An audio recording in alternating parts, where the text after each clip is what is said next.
menggunakan isu atau isu profit. Kemudian yang kedua bisa menggunakan yang namanya corner point, ya. Jadi bisa menggunakan yang namanya corner point. Oke. Kemudian di sini ini untuk KM for Windows-nya. Nah, sekarang kalau misalkan permasalahan itu berkaitan dengan kondisi di mana fungsi tujuannya adalah minimal. Kita langsung masuk ke satu contoh saja.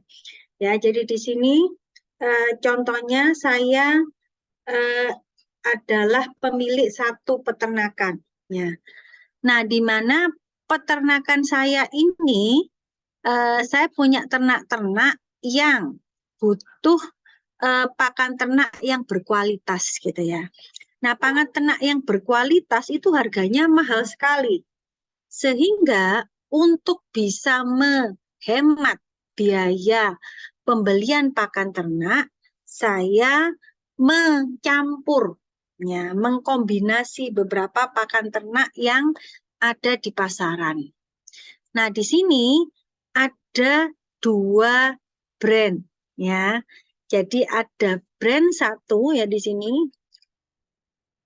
Jadi saya ada brand satu dan kemudian ada brand dua. Ya, ini adalah merek pakan ternak yang saya akan campur untuk pakan ternak saya. Nah, kemudian saya beri simbol variabel X1 untuk jenis pakan ternak merek 1, brand 1, dan saya beri simbol X2 untuk variabel pakan ternak dengan merek 2. Ya. Oke, kemudian permasalahan selanjutnya di sini adalah masing-masing ini punya harga yang berbeda. Ya. Jadi X2 atau merek 2 itu harganya lebih mahal daripada merek 1. Ya. Tetapi komposisinya berbeda. Ada vitamin yang memang jumlahnya cukup banyak di merek 2. Dan di sini kalau saya menggunakan merek 2 saja harganya terlalu mahal. Ya. Nah, oleh karena itu saya berusaha untuk mengcombine dari merek 1 dan 2 ini. Tapi permasalahannya adalah ya, ternyata agar membuat ternak saya itu sehat, gak gampang sakit gitu ya, ada minimum jumlah vitamin yang harus mereka konsumsi, yang harus dikonsumsi oleh ternak saya. Nah, mengingat harus ada minimumnya, maka pencampuran atau pembelian sekali beli dari brand 1 atau pakan ternak merek 1 dengan pakan ternak merek 2 itu harus dikomposisikan dengan tepat, gitu ya. Berapa campuran dari pakan ternak merek 1 dan berapa campuran pakan ternak 2 ini, merek 2 ini, sehingga biaya yang harus saya tanggung untuk membeli tadi itu bisa dihemat, tetapi asupan dari vitamin untuk ternak saya itu tidak di bawah standar kesehatan yang sudah ditentukan. Ya. Oke, itu permasalahan yang saya hadapi di ternak saya. Nah, dari situ ini ya kalau dibaca silahkan ya. Nah, dari sini kemudian kita berusaha untuk buat fungsi tujuannya. Ya, jadi fungsi tujuannya di sini, karena saya ingin menghemat biaya pembelian pakan ternak, maka saya sebutkan di sini minimizing cost. Ya. Minimizing cost apa? 2 sen setiap pembelian pakan ternak merek 1 dan 3 sen pembelian pakan ternak merek 2. Nah, di sini disebutkan bahwa misalkan saja ini vitamin A ya. Vitamin A yang dikonsumsi minimal adalah 90 ons. Kalau lebih banyak dari itu, ternak saya tambah sehat gitu ya. Ternak saya tambah sehat. Nah, di sini di pakan ternak merek 1 ya, komposisinya itu 5. Di pakan ternak merek 2 komposisinya 10. Ya, jadi banyak nih di X2. Makanya harganya mahal. Nah, kemudian kalau vitamin B, minimum yang harus dikonsumsi oleh pakan ternak saya sekali makan gitu ya, 48 ons. Di mana X1 kandungannya 4, X2 cuma 3. Ya. Nah, kemudian ada satu pakan ternak yang ada satu komposisi yaitu vitamin C yang tidak ada di merek 2, adanya di merek 1.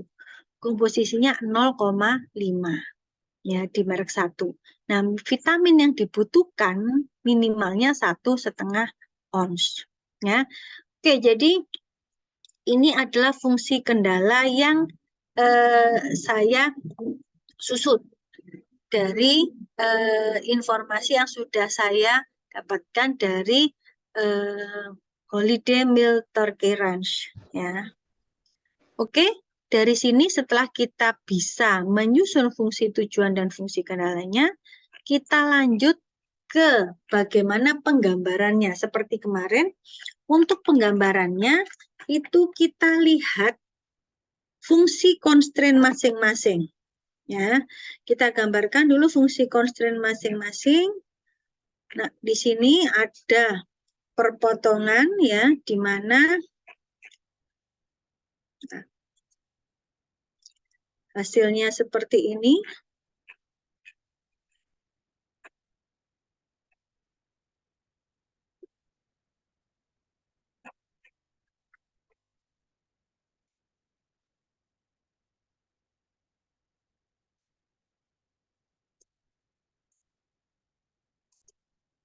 Nah, ya. Jadi untuk Holiday Milk Turkey Ranch ya, dari sekian tadi kita menggunakan ini constraint 1, vitamin A digambarkan seperti ini, kemudian vitamin B kita gambarkan seperti ini, vitamin C itu ada di X1 saja dan mestinya lebih besar dari itu. Nah, setelah kita arsir berdasarkan arahan yang ada di textbook yang kita gunakan, arsiran lebih besar itu menjauhi titik 0. Artinya ini ke kanan, gitu ya. Nah, setelah kita arsir semua constraint yang ada, maka ketika terdapat suatu daerah yang diarsir oleh semua constraint yang ada, maka terbentuklah daerah visible. Ya. Nah, setelah ketemu daerah visible, kemudian kita lanjut ke dua metode untuk penyelesaiannya. Setelah ketemu visible area, apa metode yang menjadi alternatif lanjut ke solusi optimal? Ya, coba visible region itu menunjukkan apa sih? Kalau boleh saya tahu, Robin Juan, mana Robin Juan? Ya, hadir Bu. Ya, visible region itu fungsinya untuk apa? Dan dia artinya apa, Mas? Kalau setangkap saya ya Bu, visible region itu adalah daerah untuk pakan secara optimal. Sedangkan di luar dari visible region itu tidak optimal perhitungannya Bu. Mungkin seperti itu. Oke, baik. Terima kasih, Mas Juan. Jadi, memang daerah visible itu adalah daerah kemungkinan hasil. Ya, jadi semua hasil dari produksi, semua hasil dari komposisi antara pakan ternak 1 dan 2 yang bisa memenuhi minimal kebutuhan kesehatan dari ternak itu ada pada daerah di sini. Ya. Jadi kemungkinan hasil dari komposisi pakan ternak yang bisa memenuhi minimal kebutuhan vitamin dari ternak kita itu ada di sini. Ya, dari visible region. Nah, kemudian kalau kita mau cari solusi optimalnya, ini kan kemungkinan hasilnya di sini semua nih. Kalau kita mau mencari solusi yang optimal, yang paling meminimalkan biaya, berapa metode yang kita bisa gunakan? Coba, Mbak Karima. Iya, Bu. Metode yang bisa digunakan untuk untuk mencari optimalitas. kalau kemarin kita bisa pakai eliminasi, Bu. Kalau yang berdasarkan minggu lalu. Oke, jadi kalau dari metode penentuan solusi optimal secara umum ada dua. Ya, perhatikan. Satu menggunakan isoline ya dengan menggeser garis. Yang kedua menggunakan corner point. Ya. Jadi setelah ketemu daerah visible, solusi yang bisa dicari yang pertama menggunakan isoline. Ya. Bagaimana cara mencari isoline di sini? Di sini ini adalah namanya isoline. Ya. Bagaimana caranya kita menggambar satu garis, yaitu garis fungsi tujuan. Ya. Nah, bagaimana cara menggambar garis fungsi tujuan? Kemarin kita masukkan angka sembarang yang kira-kira bisa habis membagi koefisien dari variabel di fungsi tujuan. Contoh, di sini fungsi tujuannya adalah minimize 2x1 plus 3x2. Maka berapa kira-kira nilai yang habis dibagi 2 dan 3? Nah, di sini dipilih 54. Nah, kemudian nanti sama dengan cara penggambaran fungsi constraint. Kita buat 0 masing-masing, maka ketemulah daerah 2 poin di sumbu X maupun sumbu Y. Kemudian kita tarik garis. Inilah garis inilah yang dinamakan iso-cost. Ya. Kalau profit, iso-profit. Oke, sampai di sini ya. Nah, kemudian dari isoline di sini, kalau pada kasus iso-profit itu saya geser ke kanan atau menjauhi titik nol. Kenapa? Karena kita ingin mencari nilai maksimal. Nilai maksimal itu kalau menjauhi titik nol. Ya. Nah, pada kasus di sini, karena saya ingin mencari nilai yang paling kecil, berarti garis isokos ini saya geser mendekati titik nol. Atau di sini digeser ke kiri. Ya. Nah, ketika digeser ke kiri sama dengan kasus fungsi tujuan kemarin, kalau memaksimalkan maka kita cari poin-poin corner dimasukkan ke fungsi tujuan yang hasilnya terbesar itu yang menjadi nilai optimalnya. Pada kasus minimal kebalik. Karena kita ingin mencari nilai terkecil, maka bisa jadi kita geser garis ini sampai menyentuh titik akhir. Nah, titik akhir inilah yang disentuh dari daerah visible, itu yang menjadi titik optimalnya. Jadi, dalam daerah visible kita geser garisnya, maka ketika garis itu menempel pada satu titik akhir di daerah visible, maka itulah yang dinamakan dengan menyamakan titik optimal. Ya, pada kasus seperti ini kita lihat garisnya kuning di sini digeser ke kiri. Nah, inilah yang menjadi solusi optimalnya atau titik poin optimalnya. Ya. Nah, kemarin kenapa kok saya merekomendasikan corner point dibandingkan isoline di sini? Ini kan cara pertama kita menemukan solusi optimal karena kalian gambarnya tidak pakai kertas milimeter, tidak menggunakan skala yang tepat, interval yang tepat dari perbedaan angka di sini. Ya, sehingga kalau gambar kemiringan gak pas, hasilnya malah gak ketemu. Ya, sehingga saya tawarkan apa? Corner point seperti ini. Ya, identifikasi poin apa saja yang ada di daerah visible. Nah, pada kasus holiday Milky Turkey Range ada 3 poin yaitu A, B, dan C.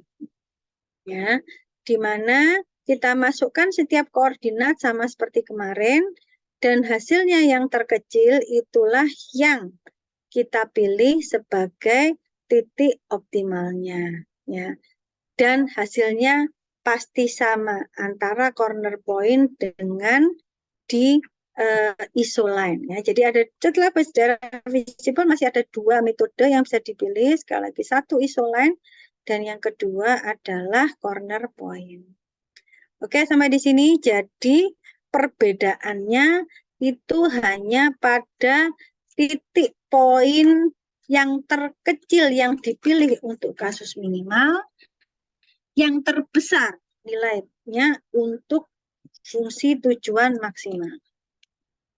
Oke, sampai di sini. Nah, kita lanjut ke yang namanya special case. Nanti silakan langsung dicoba ya untuk kasusnya, asal ada soal. Nah, kita masuk ke four special cases in linear programming. Ya, jadi 4 kasus spesial ini biasanya terjadi karena kita salah dalam memodelkan kondisi operasional di dunia nyata menjadi model matematis. Nah, di sini kita bisa identifikasi ada 4 kasus spesial yang bisa dianalisis dari penyelesaian secara grafis. Ya. Yang pertama itu adalah invisibility, yang kedua unbounded, ketiga redundancy, dan yang keempat alternate optimal solution. Ya. Nah, kita masuk yang pertama. Apa itu invisibility? Nah, kata lainnya adalah no visible solution. Ya. Kenapa kok ada no visible solution? Karena no visible region. Ya. No visible solution itu disebabkan karena memang daerah visible itu tidak terbentuk. Ya. Artinya, ketika kita menggambarkan satu contoh seperti ini, X1 lebih kecil 6, X1 plus X2 lebih kecil 8. Ini saya gambarkan ya, seret gitu ya. Nah, kemudian ada satu gambar X1 lebih besar sama dengan 7. Loh, di sini. Nah, bisa kalian bayangkan, mestinya ini adalah daerah visible-nya. Tapi karena ternyata ada constraint yang ngarah arsirannya lebih besar dari 7, artinya ke kanan, maka daerah visible di sini ini tidak jadi terbentuk. Ya. Nah, syarat visible region itu daerah tersebut harus dilewati oleh arsiran semua constraint yang ada. Jadi ada satu constraint saja yang tidak mengarsir pada daerah yang sama, maka dinyatakan daerah visible tidak terbentuk. Ya. Nah, kasus inilah yang dinamakan dengan invisibility, ya, atau no visible solution. Ya, jadi terjadi ketika formula yang kita susun tidak bisa mengarsir pada daerah yang sama di daerah yang mestinya menjadi visible region. Oke ya. Oke, itu untuk kasus yang pertama. Untuk kasus yang kedua, ya, dinyatakan unbounded. Ya. Jadi, untuk unbounded ini spesifik untuk kasus maximize. Di-highlight ya, unbounded khusus untuk fungsi tujuan maximize. Ya. Kenapa? Karena sebenarnya ini masih bisa terbentuk daerah visible-nya. Ya.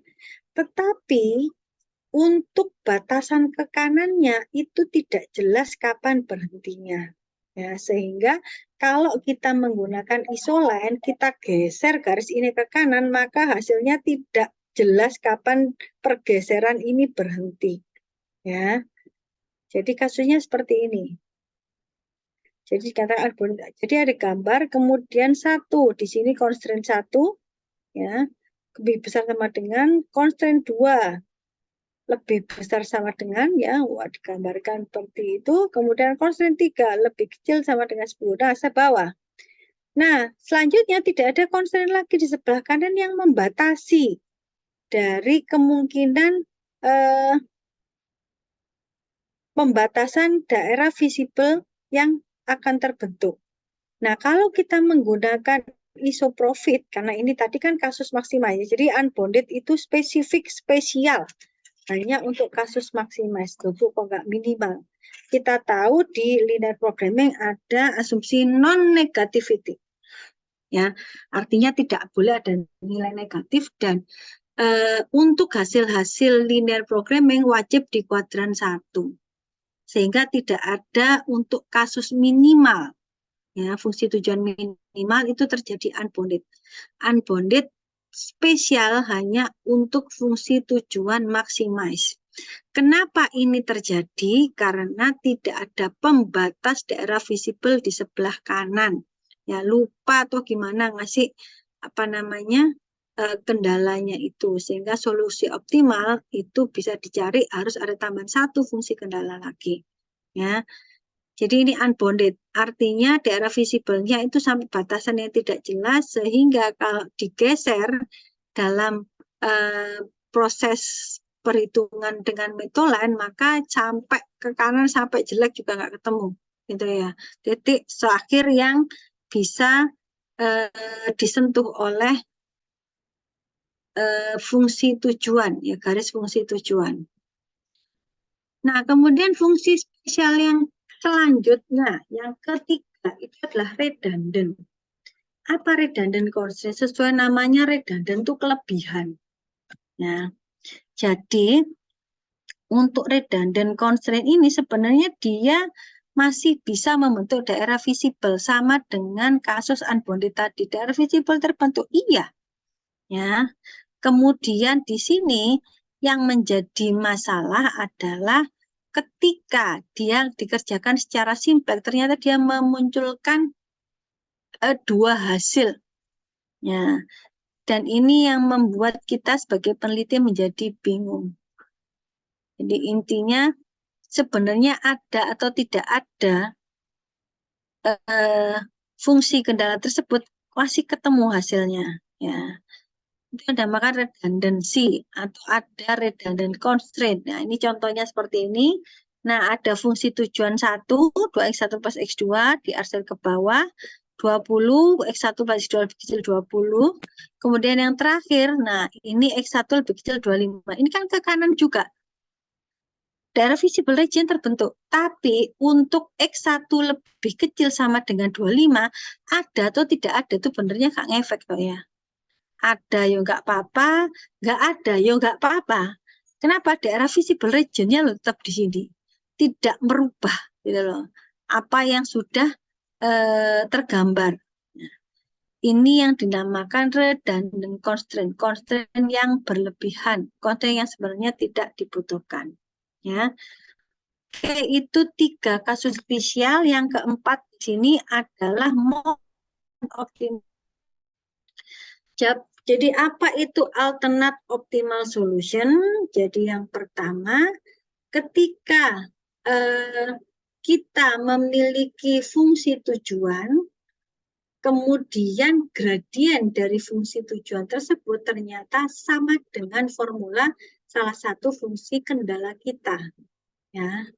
Jadi ketika itu terjadi, bisa saja.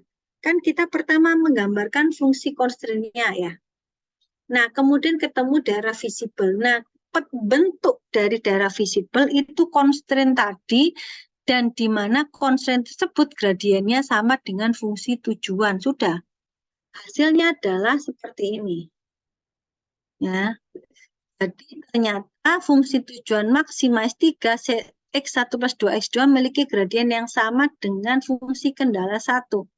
Apa itu 6x1 plus 4x2? Digambarkan seperti ini. Nah, kalau digeser ditanyakan mana yang menjadi titik optimal, nah kalian bisa membilangkan, oh x1-nya 1 Pak, x2-nya kira-kira ya 4,7 lah, gitu ya. Atau yang jelas lagi di sini misalkan 4. Oh iya Pak, di sini kita bisa merekomendasikan untuk pembuatan produk di komposisi 3 dan 1,5. Tapi kalau misalkan kita rekomendasikan di sini 2 untuk X kemudian 3 untuk Y, ya masih bisa juga ya.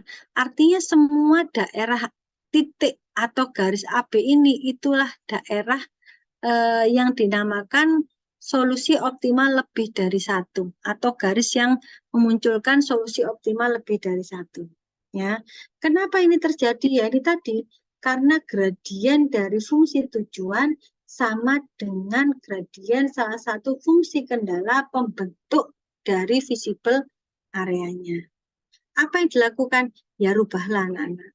Tidak tahu yang kalian rubah itu fungsi kendalanya, maksimalnya, atau memang kalian lihat lingkup dari analisis sensitivitasnya.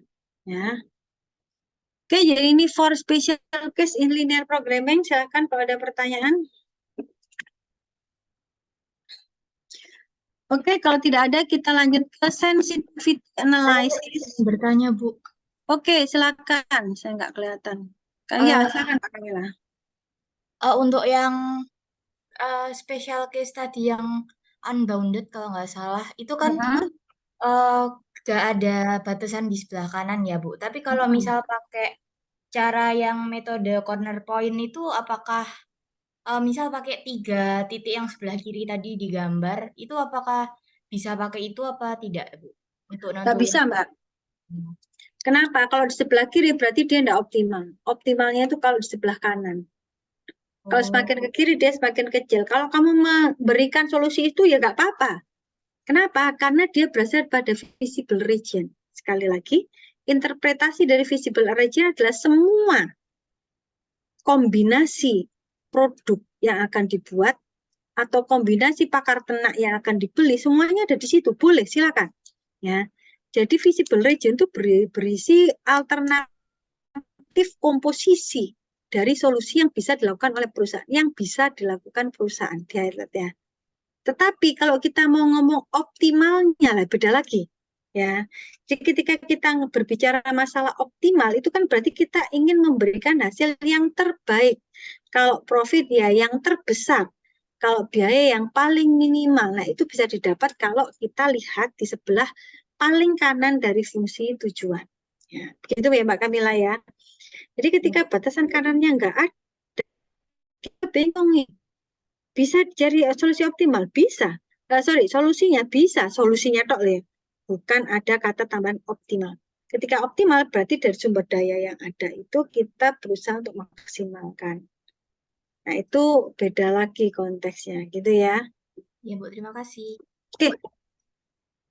Oke, makasih Mbak Kamila. Silakan Mbak Cimafri Hatun. Kalian, silakan Mbak. Ya Ibu, izin bertanya Bu, untuk membedakan antar tanda fungsinya itu lebih besar sama dengan atau lebih kecil sama dengan itu gimana ya Bu? Sama apakah itu udah pasti ada sama dengan atau mungkin ada case di mana tuh tanda fungsinya tuh cuma lebih besar aja atau lebih kecil aja gitu Bu? Nah, kalau untuk real case di situ, itu biasanya kalau lebih kecil itu tidak boleh, misalkan ya, seperti pada kasus pakan ternak tadi misalkan ya, itu kan saya menyatakan bahwa konsumsi pakan ternak saya harus lebih besar atau sama dengan 90. Ya, di sini paling kecil 90, kalau bisa lebih. Nah, tapi kalau memang di soal disebutkan harus lebih kecil dari 90 tanpa menyebutkan bahwa 90 itu juga bisa menjadi salah satu komponen, akhirnya munculnya kan lebih kecil sama dengan gitu ya, atau lebih kecil saja.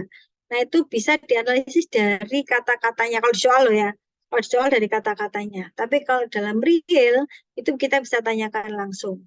Bahwa yang dimaksud di sini, itu misalkan mengkonsumsi vitamin itu harus lebih besar 90 atau 90 sudah sehat. Nah, itu harus dipastikan. Ketika akan membuat model, cari informasi harus dipastikan. Ya, kalau dari kata-kata bisa jadi seperti itu, bahwa yang diinginkan perusahaan lebih besar sama dengan atau kurang lebih dia tidak kurang lebih dia minimal mengkonsumsi 90, lebih besar lebih bagus. Nah, itu berarti lebih besar sama dengan. Gitu Mbak Sri ya. Halo. Baik Ibu. Terus ada ketentuan nggak Bu misalkan? Ya Ibu. Mm-mm. Baik. cukup jelas untuk yang itu. Terus ada ketentuan nggak Bu? Misalkan untuk yang memaksimalkan profit itu tandanya udah pasti lebih kecil sama dengan, terus untuk meminimalkan profit itu tandanya berarti lebih besar sama dengan, itu ada kayak gitu atau tergantung dengan kasusnya Bu? Oh enggak harus, tergantung kasusnya. Kalau kamu lihat di buku ini bentuknya macam-macam. Cuman sekali lagi itu tidak kalau untuk di itu yang bisa difasilitasi itu lebih besar sama dengan atau lebih kecil sama dengan. Ya, kalau di graphical ini loh ya. Kalau yang mulai aneh-aneh lebih kecil tok atau sama dengan tok gitu ya, itu difasilitasi di simplex ya. Jadi untuk graphical ini memang lebih simple ya. Untuk kasus-kasus yang mungkin produknya maksimal 2. Kenapa? Karena dia 2 dimensi. Lebih dari itu nggak bisa pakai graphical. Nah, X1, X2, X3 sudah bisa itu multidimensi sudah ya. Nah, seperti kasus di buku ya, coba dibuka bukunya ya. Nah, ini kalau kalian lihat itu tidak bisa menggunakan biasa dan juga nah kasusnya di sini ada lebih besar, lebih kecil, di mana di sini kasusnya adalah minimize cost, tidak selalu lebih besar. Ya. Kemudian di sini juga kalau kalian lihat, nah ini maximize profit kebetulan ya, ini kalian lihat maximize profit tetapi nah bentar, ada contoh di soal di buku aja loh, nggak usah kita lihat yang jauh-jauh gitu ya. Ini total investment malahan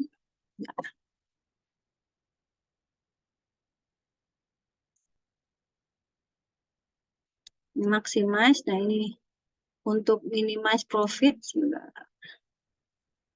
Nah ini formula ya, kalian lihat untuk formula di sini ya. Ini ada kasus maximize, ada kasus di mana untuk tandanya bisa lebih besar, bisa sama dengan, bisa lebih kecil. Ya. Jadi ini lebih besar sama dengan, ini lebih kecil sama dengan. Artinya tidak selalu tanda kalau maximize tandanya lebih kecil sama dengan semua, enggak. Ya, bisa lebih kecil sama dengan saja, atau lebih kecil saja, atau sama dengan saja, atau lebih besar saja. Nah, itu nanti bisa dicari kalau dari kalian yang mengumpulkan informasi itu, maka lebih baik kalau didetailkan informasinya bahwa minimal dari nilainya berapa. Ya, seperti itu. Nah, ini juga loh, ini malah lebih rumit lagi nih. Nah, cuman yang saya ajarkan di sini adalah logikanya. Kenapa? Karena real kalian pakai software. Nah, jadi ini pun juga seperti ini. Bisa jadi kalau dalam real ya, analyze using LP programming. Nah, ini fungsi tujuan yang dimunculkan. Ada X1, ada X2, ada X3. Ya, cuman kita tidak membahas seperti detail di sini. Gitu ya, Mbak Mafrihatun, pertanyaan yang bagus. Baik, terima kasih Bu. Oke. Nah, oke. Jadi setelah kita membahas special case, nah sekarang kita membahas ke sensitivity analysis. Apa yang dimaksud dengan sensitivity analysis di sini? Ya, jadi ketika kita sudah mendapatkan solusi optimal dari linear programming, di mana kita tahu ketika kita membentuk model itu, kita berusaha untuk membuat semuanya itu deterministik. Semuanya itu sifatnya pasti, semuanya itu proporsional. Padahal pada kondisi realnya tidak seindah itu ya teorinya. Oleh karena itu, untuk bisa membuat model kita itu mendekati perbedaan dari variasi data yang ada di lapangan, kita bisa memunculkan yang namanya sensitivity analysis.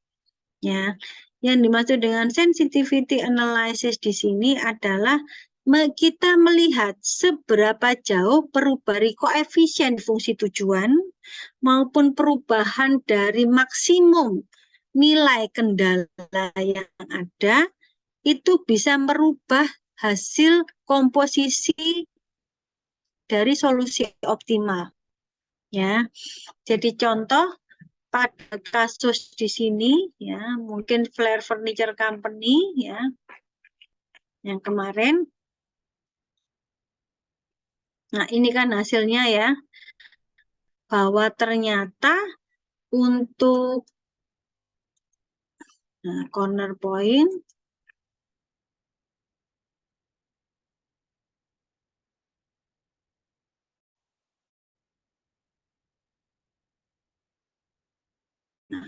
nah, hasilnya di sini bahwa dalam plan untuk bisa memproduksi dengan komposisi meja 30, kursi 40 ya. Nah, yang dimaksudkan di sini adalah bagaimana komposisi meja dan kursi itu tetap diproduksi bersama-sama ya. Jadi bagaimana perubahan profit meja, mungkin 70 ini berubah jadi 80 atau turun jadi 60 ya. Atau perubahan profit dari kursi dari 50 berubah jadi 60 atau berubah jadi 40. Itu kalau kita rubah angkanya di sini, itu dia tidak merubah komposisi bahwa T dan C ini diproduksi bersama-sama. Itu yang namanya sensitivity. Atau bisa juga pada kasus untuk constraint ya, constraint di sini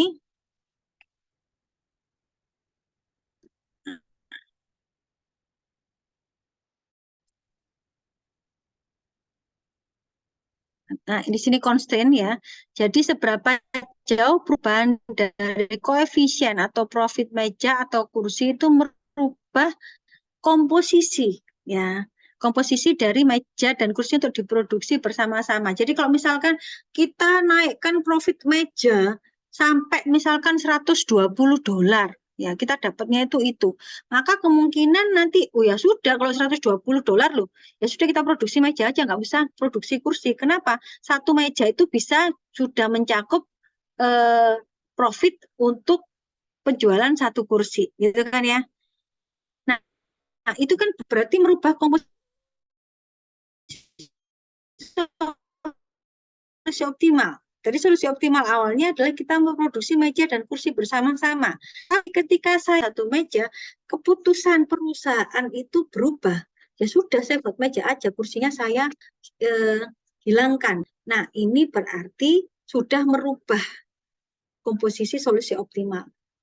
Nah, berarti sensitivity analysis ini kalau didefinisikan seberapa jauh perubahan profit ya itu tidak merubah solusi optimal. Ya, solusi optimal di sini kalian highlight itu adalah komposisi mana yang diproduksi pada saat solusi optimal. Ya. Kalau meja kursi solusi optimal itu dinyatakan harus diproduksi bersama, maka kita lihat apakah perubahan profit meja menjadi 80, menjadi 90, menjadi 100, dan kursi diproduksi bersama-sama enggak? Kalau ternyata pada titik tertentu ya diproduksi meja aja profitnya udah besar, nggak usah produksi kursi. Nah, ini sudah batasannya di mana? Itu yang dicari dalam sensitivity analysis. Sama dengan di bagian carpentry dan painting and furnish di sini. Ya, saat ini ada 240 jam kerja. Ya, nah, kalau misalkan nanti saya rubah carpentry ini, mungkin bisa saya naikkan gitu ya, apakah tetap memproduksi meja dan kursi bersama-sama? Sama dengan painting and furnish. Ya, jadi nilai ring perubahan yang tetap membuat komposisi produksi atau komposisi jenis produksi itu tetap seperti di solusi optimal. Itu yang dinamakan dengan sensitivity analysis ya. Contoh di sini kalau di dalam grafis kita ada contoh di mana satu perusahaan audio ya. Nah, sensitivity analysis ya. Jadi pemahamannya seperti ini ya. Jadi jika profit satu produk atau produk pertama naik, apa yang terjadi?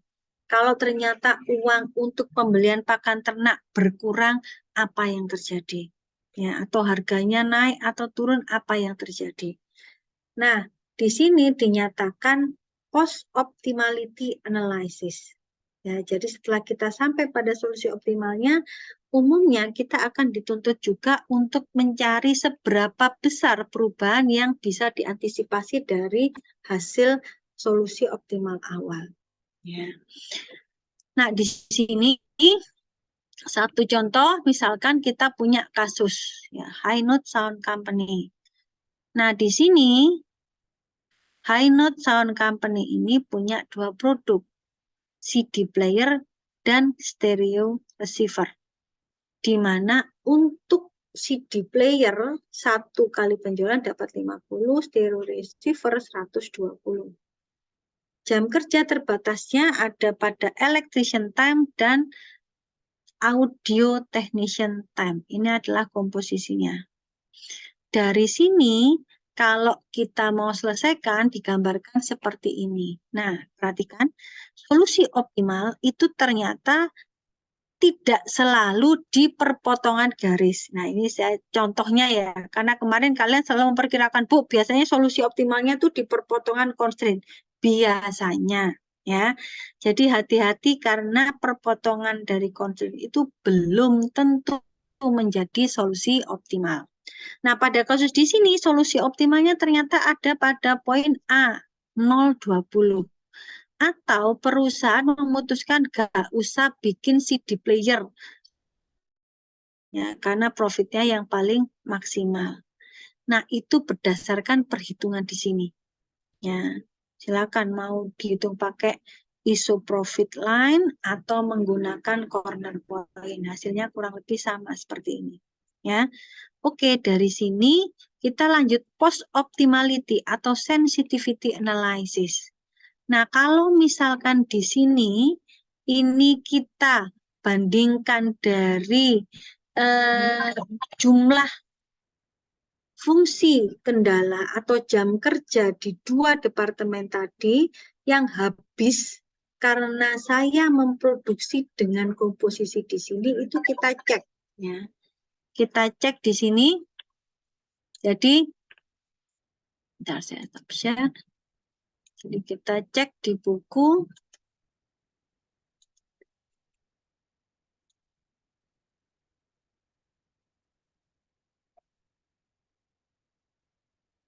Nah, di sini. Nah, satu contoh untuk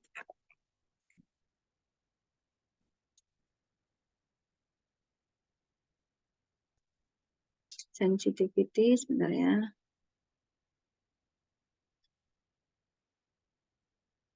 For special case di buku semua ada ya, ini nanti.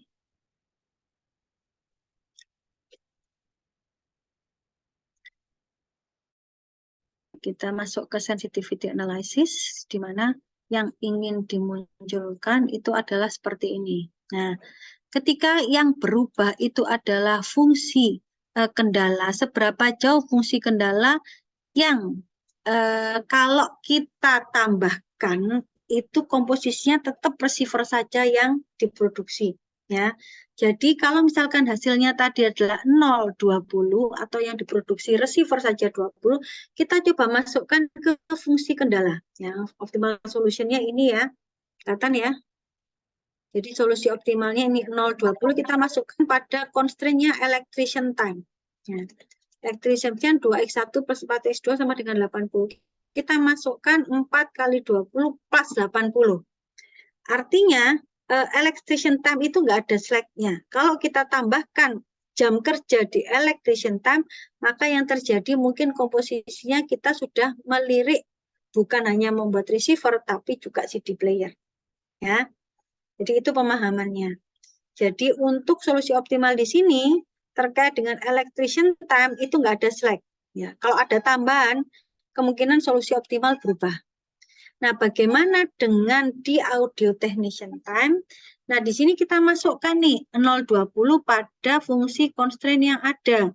Ya, 3 kali 0 tambah 1 kali 20. Dia 60. Artinya ada slack 40. Ya. Jadi kalau kita ingin menambah jumlah receiver yang kita buat, bukan 20 ya, tapi lebih, tetapi tidak merubah keputusan perusahaan untuk hanya memproduksi receiver saja, maka kita bisa tambahkan jam kerja hanya di audio technician time. Ya, tambahnya berapa? Bisa saya tambah jadi 25, bisa saya tambah jadi 30, pokoknya maksimal 60. Ya. Tambahan jam kerja di technician hours itu akan menambah jumlah receiver yang akan kita buat otomatis ya. Tetapi tidak merubah dari komposisi solusi optimal di mana perusahaan hanya memutuskan memproduksi receiver saja. Ya. Kalau tambahan jam kerja di audio technician itu lebih dari 40 jam di sini slide-nya, ada kemungkinan komposisi solusi optimal ada kemungkinan kalau kita nambah jam kerja di audio technician time itu more than 40, maka di sini mungkin perusahaan juga sudah mulai melirik tidak hanya memproduksi receiver saja, tapi juga mempertimbangkan CD player. Loh, berarti berubah nih komposisinya. Nah, itu yang ingin dicari poin sampai berapa lama nih. Ya. Jadi, dari sisi fungsi kendala, kita cek bahwa untuk electrician time tidak boleh ada tambahan waktu. Kalau mau menambah jumlah receiver yang dibuat tanpa merubah komposisi solusi optimal, yang bisa ditambah adalah jam kerja di audio technician time. Ya, audio technician time ditambah, ada kemungkinan jumlah receiver yang akan diproduksi bertambah. Ya. Oke, sampai di sini. Jadi ini untuk tambahan fungsi kendala. Nah, bagaimana kalau ternyata ada perubahan di fungsi tujuan, bukan fungsi kendala? Nah, secara grafis, kalau kita mau melihat perubahan fungsi tujuan, kita coba dengan trial error. Ya, jadi ketika kita melihat sensitivity analysis dengan menggunakan graphical method, maka seperti di sini. Ya. Jadi kita coba kalau kemiringannya tadi 50 sampai 120, itu gambarnya yang hijau di sini, yang ungu, sorry, ya, yang ungu di sini. Ya. Kalau misalkan saya naikkan untuk profit receiver jadi 150, solusi optimalnya di sini. Ya. Dan ada kemungkinan malah more than one optimal solution. Kenapa? Bisa jadi ini gradiennya sama dengan daerah di titik ini, A, B. Ya.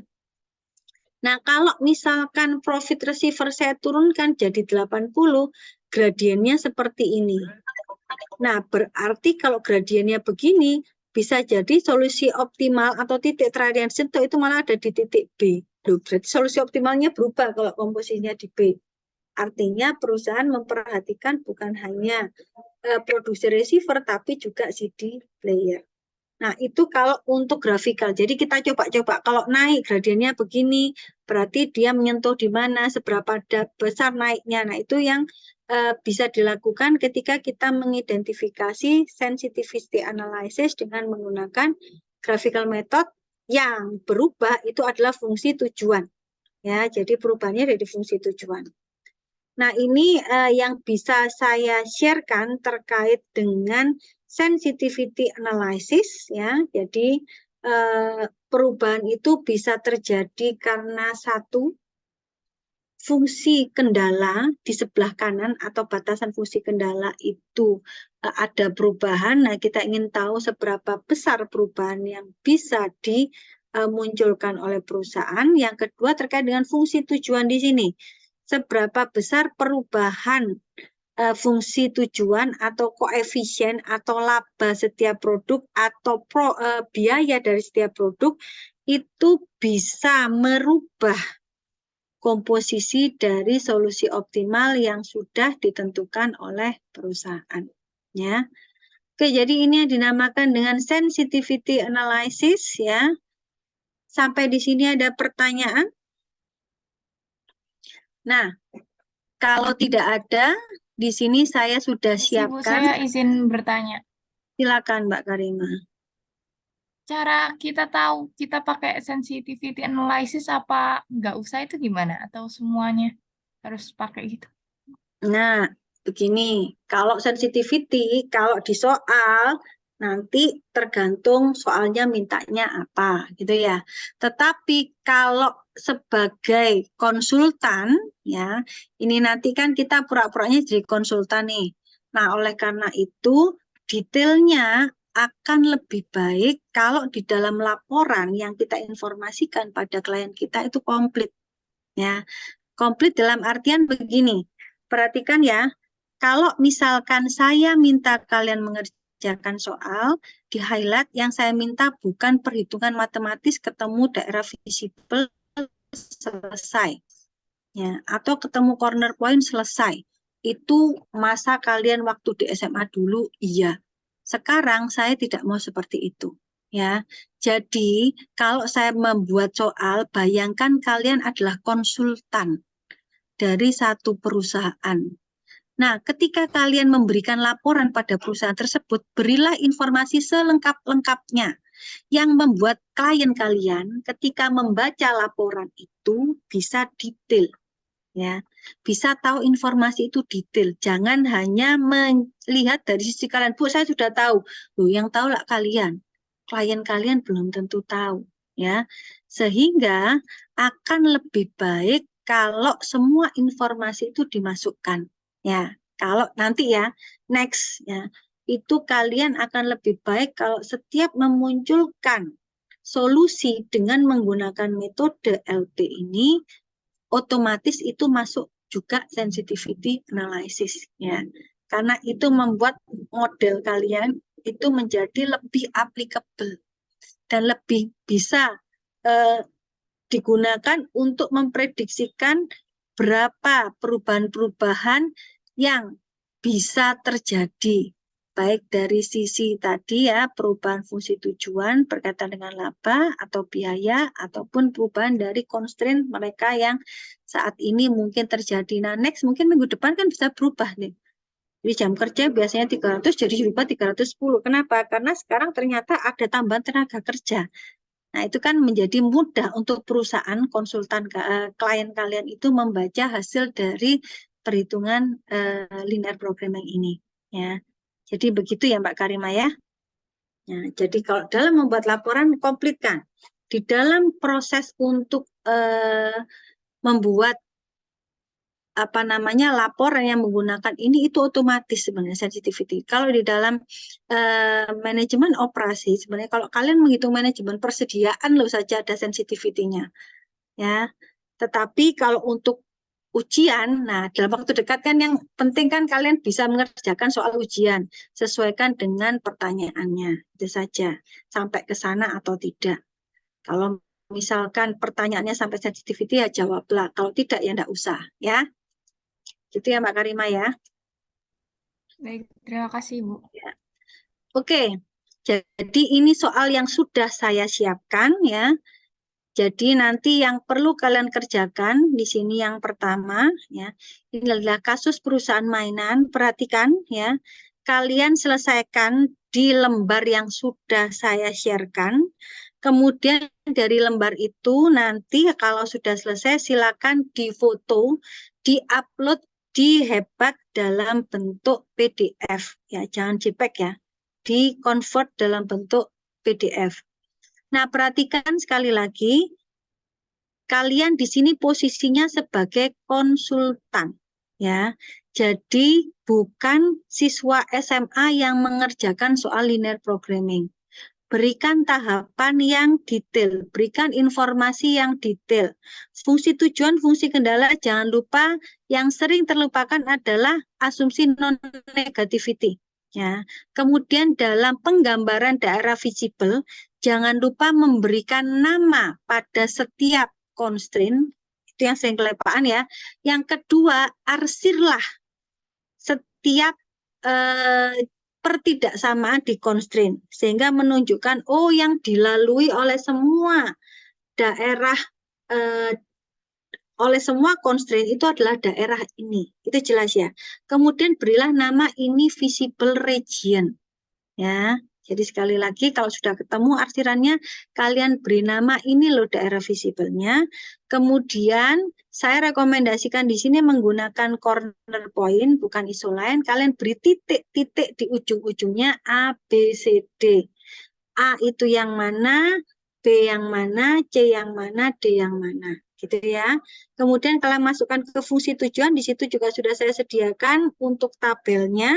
Nah, dari situ kalian bisa berikan interpretasi, jangan lupa ya. Kalau sampai hitungan tok nilainya 70. Kalau sampai interpretasi, kalian sampai pada rekomendasi bahwa sebaiknya perusahaan dalam kasus mainan ini ya, sebaiknya perusahaan memproduksi mainan peralatan masak sekian unit, memproduksi boneka sekian unit ya.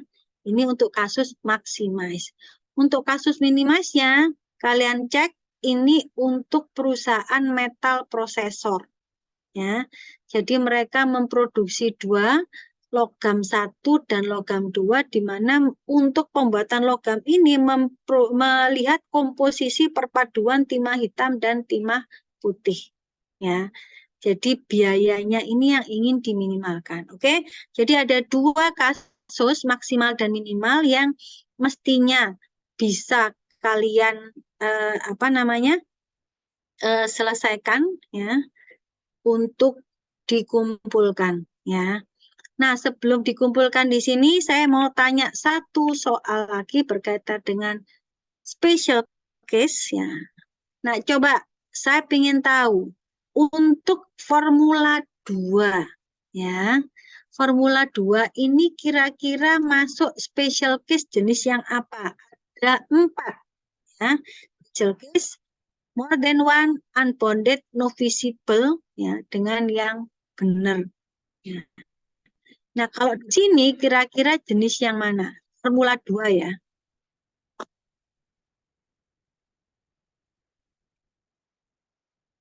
Silahkan. Sela Rohmatul. Formula 2 masuk yang kasus apa? Unbounded bukan, Bu? Kasus unbounded. Kalau unbounded itu belum. Izin menjawab, Bu. Coba silahkan. Itu masuk ke kasus redundansi, bukan, Bu? Redundancy bukan juga.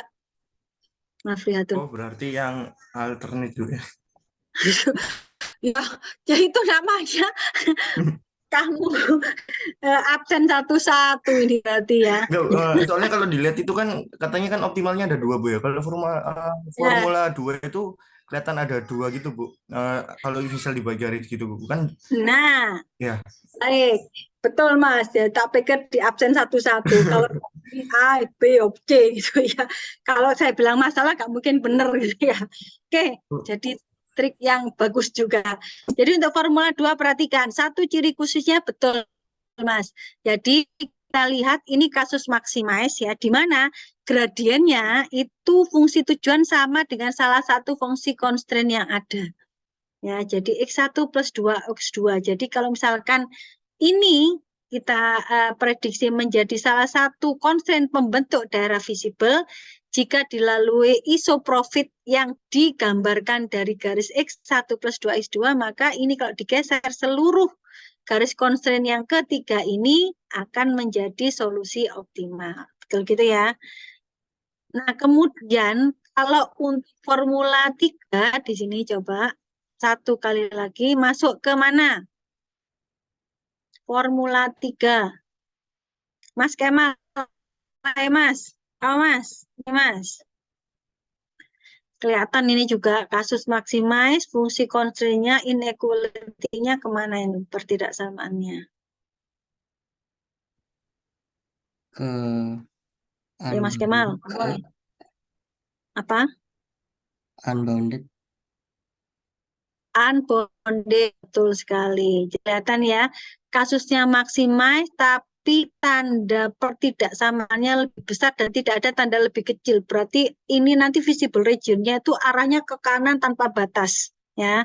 Oke, jadi ini sekilas ya, sebenarnya kita bisa melihat apakah formula itu nanti masuk ke model yang betul bisa diselesaikan ataukah dia punya special case ya. Jadi gambarannya seperti itu. Baik, untuk sementara itu yang bisa saya sharekan. Silakan lanjut mengerjakan soal kasus maximize untuk mainan dan minimal untuk timah ya, kasus timah, dan nanti silakan di foto hasilnya, di-upload. Perhatikan bahwa informasi yang ada harus komplit. Saya tidak mau seperti kalian mengerjakan waktu SMA dulu pokoknya.